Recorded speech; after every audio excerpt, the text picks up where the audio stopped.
अस्सलाम वालेकुम dear students, कैसे हैं आप? आई होप सो सब खैरियत से होंगे। Welcome back to your English class. आज के इस लेक्चर में जो हमारा यूनिट है द डाइंग सन, जहां पे हमने कल छोड़ा था, उससे मजीद आगे पढ़ेंगे और देखेंगे कि कौन कौन से इवेंट्स थे जिससे हमारी जो जमीन है ये एग्जिस्ट हुई, ये वजूद में आई और फिर इस पे जिंदगी शुरू हुई। तो आए हम अपना आज का लेक्चर स्टार्ट करते हैं। The sun and the other stars we see in the sky are extremely hot. ये जो हमें सूरज और बाकी सितारे आसमान में नजर आते हैं, ये बहुत ज्यादा गर्म हैं। For too hot for life to exist on them. इस कदर गर्म कि इस पर जिंदगी जो है वो मुमकिन ही नहीं है या इस पे जिंदगी पॉसिबल ही नहीं है। So also no doubt were the pieces of sun when they were first thrown off. तो इसलिए जो वो सूरज के पीसेस थे जब वो अलग हुए तो बहुत ज्यादा गर्म थे। Gradually they become cool until now they have a very little heat of their own left. Their warmth almost entirely from the radiation which the sun pours down on them. अब वो आहिस्ता आहिस्ता ठंडे होते गए और उनकी अपनी बहुत थोड़ी गर्मी रहेगी। अब उन पे जो भी गर्मी होती थी वो इस वजह से होती थी कि सूरज की रेडिएशन जब उस पे पड़ती थी और उससे जो हीट प्रोड्यूस होती थी। उसके बाद क्या हुआ? In course of time, one of these cooling pieces gave birth of life. अब उन pieces में से एक पीस पे जिंदगी का आगाज हुआ। We don't know how, when or why this happened. हम नहीं जानते कब और कैसे ये हुआ। It started in simple organism. ये simple living thing में थे, ठीक है? Whose living power consisted chiefly in their being able to reproduce themselves before dying. जिनकी जिंदगी का दारोमदार इन्हिसार इस चीज पे होता था कि ये अपने मरने से पहले अपनी अगली नस्ल को प्रोड्यूस कर सके, अपने बच्चे प्रोड्यूस कर सके। But from these humble beginning, लेकिन इस आम सी शुरुआत से came a stream of life which growing ever more and more complex.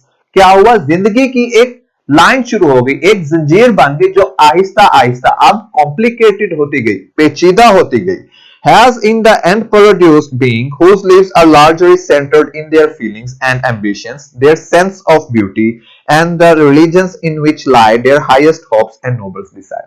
अब क्या हुआ कि वो लिविंग थिंग्स जिनकी अब पहले दारोमदार किस चीज पे था कि वो अपने खत्म होने से पहले अपनी अगली जनरेशन को पैदा कर सके, अब उनका ध्यान बाकी चीजों की तरफ भी चला गया।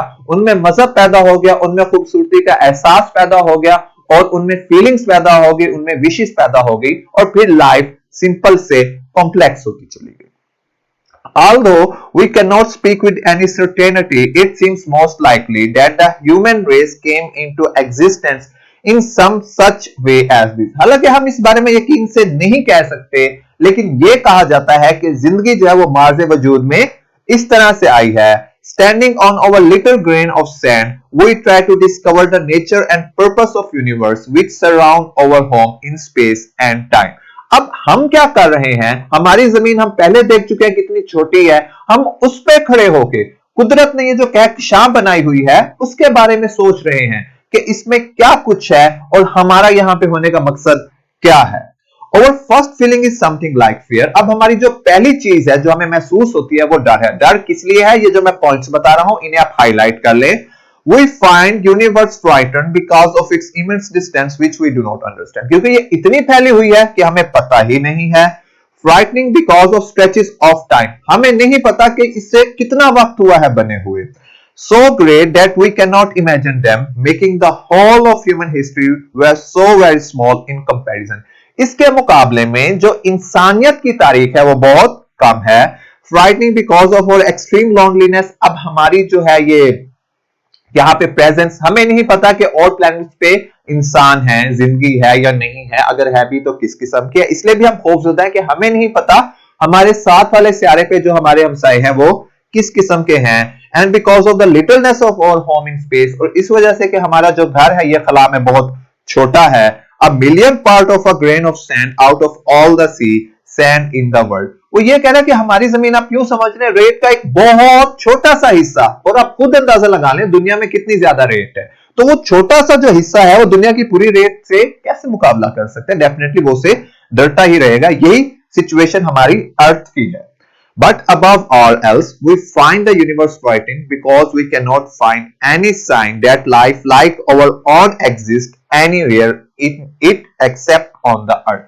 एक और जो सबसे अहम वजह है वो ये कि हमें नहीं पता कि जैसी जिंदगी जमीन पे है किसी और जगह पे भी पाई जाती है या नहीं। Indeed, for the most part, empty space is so cold that all life in the wood would be frozen. Most of the matter in space is so hot as to make life on it impossible. हालांकि खला में बहुत जगह ऐसी है कि वो इस कदर ठंडी है कि उनमें लाइफ सर्द हो जाएगी, मुंजमद हो जाएगी, और कुछ जगह हैं वो इस कदर गर्म है कि वहां पे लाइफ पॉसिबल ही नहीं हो सकती है। Life does not seem to have any part in the plane of the universe which produced our planetary system. हमारे जो planetary system है, ये जिसमें हमारे 8 सितारे आते हैं और सूरज आता है, इसमें से तो कोई ऐसी जगह नहीं है जहां पे हम कह सकें कि लाइफ एग्जिस्ट करती है। Calculation shows that there can be only very few such systems in space. Yet, so far as we can see, life of the kind we know on Earth can exist only on planets like the Earth. जो हमारे अदाद शुमार है वो हमें ये बताते हैं कि जिंदगी जो है उन जगहों पे पॉसिबल है जहां पे जो सिचुएशन है, कंडीशन है, जमीन जैसी होनी चाहिए। और वो क्या है? It needs suitable physical condition for its appearance. अगर जिंदगी जो है वो कहीं पे पैदा होना चाहती है, कहीं पे उसकी शुरुआत चाहिए, तो उसे सूटेबल फिजिकल कंडीशन चाहिए।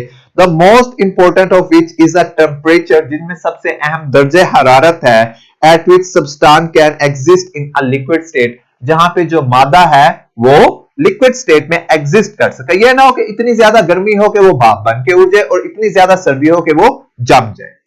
The stars themselves are far too hot for this. We may think of them as a collection of fire scattered through the space, providing warmth in surroundings where the temperature is at most some 4 degrees above absolute zero. That is about 484 degrees of frost on the Fahrenheit scale. यानी कि वो ये कह रहा है कि जितनी भी हमारे इर्द गिर्द स्पेस है वहां पे कोई ऐसा टेम्परेचर नहीं है जैसा अर्थ पे हो, या किसी जगह बहुत ज्यादा सर्दी है या किसी जगह बहुत ज्यादा गर्मी है। In the immense stretches of space beyond the Milky Way, it is colder still. Away from the fire, there is an unimaginable cold of hundreds of degrees of frost. Close up to them, there is a temperature of thousands of degrees at which all solids melt, all liquids boil. वो ये कह रहा है कि अगर हम जमीन से दूर जाएंगे तो क्या होगा? टेम्परेचर बहुत कम हो जाता है कि वहां पे हर चीज जम जाएगी, और अगर हम सूरज के नजदीक जाएंगे तो वहां पे क्या होगा? टेम्परेचर बहुत ज्यादा हो जाएगा और चीजें जो है वो बॉयल हो जाएंगी, स्टीम बन के उड़ जाएंगी। Life can exist only in a narrow belt surrounding each of these fires at a certain distance where the temperature is neither too hot nor too cold. अब जो जिंदगी है ये सिर्फ उन जगहों पे मुमकिन है जहां पे दर्जे हरारत ना बहुत ज्यादा हो और ना बहुत कम हो। Outside these belts, life would be frozen. अगर हम इनसे बाहर जाएंगे तो जो जिंदगी है वो जम जाएगी। Inside it would be burned up. अगर हम अंदर जाएंगे, सूरज के नजदीक जाएंगे तो हम जल जाएंगे।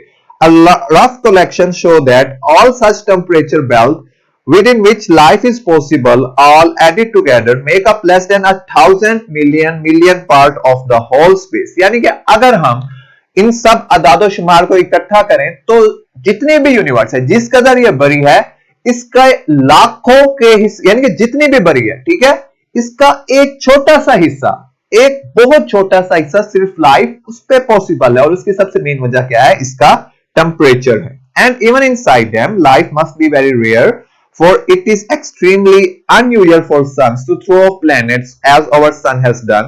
Probably only one star in one lakh has a planet going around it at the right distance for life to possible on it. अब वो ये कह रहे हैं कि अगर 1 लाख सियारे हैं तो उनमें से सिर्फ एक सियारा होगा जिस पर के जिंदगी पॉसिबल है, नहीं तो जो बाकी के सियारे हैं उनमें से कुछ बहुत ज्यादा गर्म है और कुछ बहुत ज्यादा ठंडे हैं। तो बेटा यहां पे हमारा पहला लेक्चर जो है ये खत्म होता है, जो हमारा फर्स्ट यूनिट है ये खत्म होता है।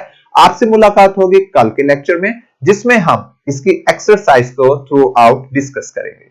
तब तक के लिए टेक केयर, अल्लाह हाफिज।